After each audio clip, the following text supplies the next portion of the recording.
여러분, 침실에는 꼭 이것을 두시도록 하십시오. 별것 아닌 이것들이 분명 여러분의 삶을 바꾸어 줄 것이고, 또 여러분에게 번영과 행복이 찾아오도록 만들어 줄 것입니다. 여러분, 안녕하세요. 이정재입니다.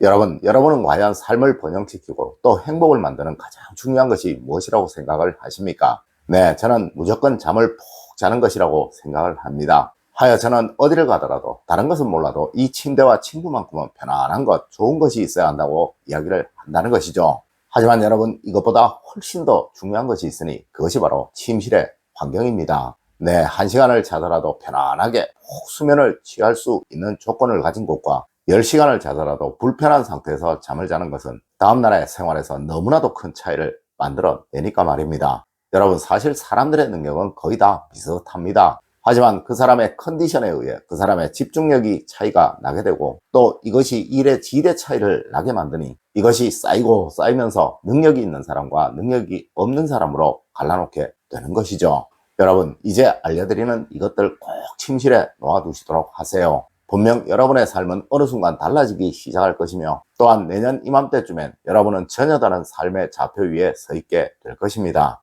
첫 번째로, 여러분 침실에 돈을 상징하는 것을 꼭 두십시오. 여러분, 이 침실은 집안에서 가장 많은 무의식이 활동을 하는 영역이라고 말을 합니다. 네, 이는 풍수학이 아닌 현대 심리학에서 하는 말이에요. 물론 우리 풍수학에서는 돈은 항상 안방에 두어라 라고 말을 합니다. 하여 과거 안방의 주인이었던 여성들이 집안의 모든 돈 관리를 하였던 것이죠. 하지만 현대 생활에서는 직접적인 화폐보다 돈을 상징하는 것들이 대부분일 것입니다. 내 통장이 그러하며 집문서, 땅문서, 그 외의 모든 재물적인 서류들이 다 그러합니다. 여러분, 이런 것들은 무조건 침실에 있어야 하며, 또한 항상 침실에서도 같은 곳에 있어야 하는 거예요. 맞습니다. 돈이 돈을 부른다는 것이죠. 물론 그리 부유롭지 못하여 압수와 같은 것들이 없는 가정 참 많을 거예요. 네, 그러시다면 침실에 꼭 저금통이라도 두시도록 하세요. 여러분, 돈을 상징하는 것은 무엇이라도 다 좋습니다. 네, 분명 그것이 여러분에게 큰 부가 찾아오도록 만들어 줄 거예요. 두 번째로, 여러분 침실 동쪽에 밝음을 상징하는 것을 꼭 두십시오. 여러분, 우리 풍수학에서는 동쪽은 운이 들어오는 장소이고, 또 남쪽은 그 운이 성장하고 자라나는 장소이며, 그리고 북쪽은 운이 소멸하는 자리라고 말을 합니다. 네, 동쪽이 밝으면 어느 집이든 운이 좋다라고 말을 하였다는 것이죠. 하여 집을 지을 때도 항상 동향이나 남향으로 집을 짓는 것이며, 또한 이쪽으로 창을 두고 문을 두는 거예요. 물론 이 침실 역시 하나의 작은 공간입니다. 여러분, 하여 이 침실의 동쪽은 무조건 밝아야 하는 거예요. 하지만 이 침실은 사실 약간 어두운 상태가 가장 좋으며, 또한 절대 너무 밝아서는 안 되는 공간이죠. 맞습니다. 이래서 침실의 동쪽에는 스탠드나 간접 조명이 비춰질 수 있도록 해두어야 하는 것입니다. 네, 침실에 간접 조명이 있으시다면 가능한 동쪽으로 두시도록 하십시오. 물론 이렇게 된다면 자연 여러분이 주무시는 방향은 남향이 될 거예요. 네, 이 상태가 운이 가장 좋아지는 상태라는 것입니다. 세 번째로, 여러분 꼭 침실에 부부의 사랑을 상징하는 것을 두십시오.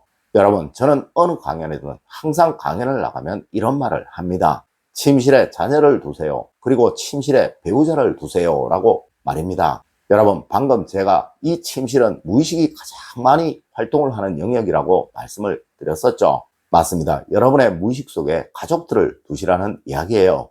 여러분, 가족들이 여러분의 무의식 속에 가장 많이 새겨져 있을 때 여러분은 비로소 초능력을 발휘하실 수 있게 되는 것입니다. 네, 꼭 침실에 자녀들의 작은 사진을 두세요. 그리고 또 배우자와 즐겁게 행복하게 찍은 사진을 두시도록 하십시오. 네, 작은 액자에 넣어 침대 근처에 두셔도 되고, 또 침대에 누우셔서 잘 보이는 곳에 두시면 됩니다. 분명 이렇게 하시면 어느 순간 여러분은 능력 이상의 힘을 발휘하시게 될 것입니다. 여러분, 얼룩말은 자기 새끼를 살리기 위해서는 사자에게도 덤빈다고 합니다. 네, 그것이 바로 세상 모든 동물들의 원초적인 본능이며, 이는 사람 역시도 그러한 거예요. 여러분, 항상 여러분의 무의식에 여러분의 가족분들이 자리하게 하세요. 분명 큰 행복을 얻게 되실 것입니다. 네 번째로, 침실에 숙면에 도움이 되는 것을 두십시오.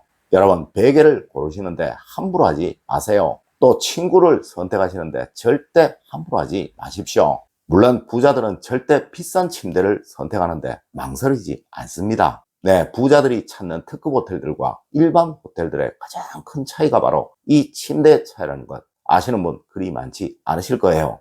여러분 이렇게까지는 아니시더라도 이 침구와 베개는 가능한 좋은 것을 쓰셔야 합니다. 네, 이 침구와 베개에 그리 큰 돈이 들어가는 것은 아닐 거예요. 꼭 좋은 거 편안한 거 선택하시도록 하세요. 여러분 이 선택이 여러분의 삶을 바꾸는 것을 경험하시게 된다면 절대 이 선택 후회하지 않을 선택이 될 것입니다. 네, 우리 조상님들도 혼수로 다른 것은 다 하지 않더라도 반드시 했던 것이 바로 이 원앙 금침이에요. 네, 아무리 가난해도 편안한 이부자리를 하지 않는 경우는 없었다는 것이죠. 여러분 꼭 침구와 베개만큼은 편한 것, 좋은 것을 하세요. 다섯 번째로 여러분 꼭 침실에 위함을 두십시오.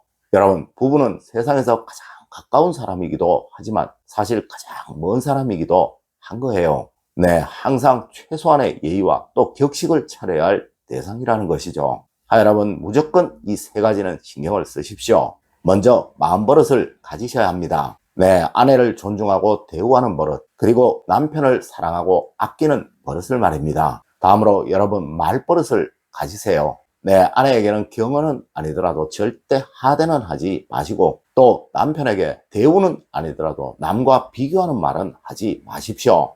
마지막으로 여러분 몸버릇은 꼭 가지세요. 네, 항상 웃으시고 위하고 아껴주시는 그 몸버릇을 말입니다. 여러분 분명 침실에 이것이 있으면 그곳이 아무리 좁더라도 궁궐보다 행복할 것이고 또한 이것이 없다면 그곳이 아무리 넓어도 바늘방석보다 못할 것입니다. 네, 여러분 행복이 없는 번영은 절대로 없는 법입니다. 여섯 번째로 여러분 침실에 편안함이 느껴지는 색상을 꼭 두십시오. 여러분 혹시 배우자가 좋아하는 색상이 무엇인지 아십니까? 아니 여러분이 좋아하시는 색상이 무엇인지는 혹시 아십니까? 네, 이 색상을 침실에 무엇인가를 통해 매일 볼 수 있도록 해두세요.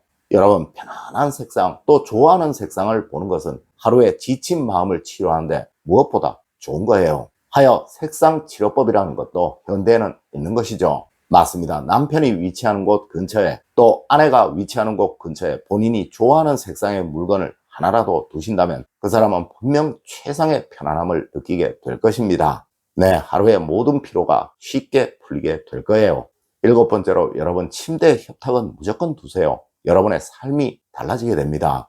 여러분 침실에 무조건 있어야 하는 것이 바로 꼭 필요한 것을 편하게 올려둘 수 있는 공간입니다. 네, 잠자리에 들기 전에 급하게 생각난 것을 메모할 수 있도록 그렇게 만들어 줄 수 있는 곳 바로 협탁이죠. 물론 침대를 사용하지 않으신다면 이와 비슷한 것을 두시면 됩니다. 여러분 침대에 누우면 아주 특별한 경우가 아니라면 다시 일어나지 않고 그냥 편안하게 잘 수 있는 그 상태가 가장 좋은 거예요. 여러분 오늘은 침실에 반드시 있어야 하는 것들에 관해 이야기를 해드렸습니다. 오늘 제가 알려드린 이야기 여러분들 꼭 명심하시길 부탁드리며 오늘의 이야기를 마치도록 하겠습니다. 늘 올바른 학문과 올바른 지식을 여러분들께 전하도록 노력하겠습니다. 여러분 긴 시간 감사드립니다. 감사합니다.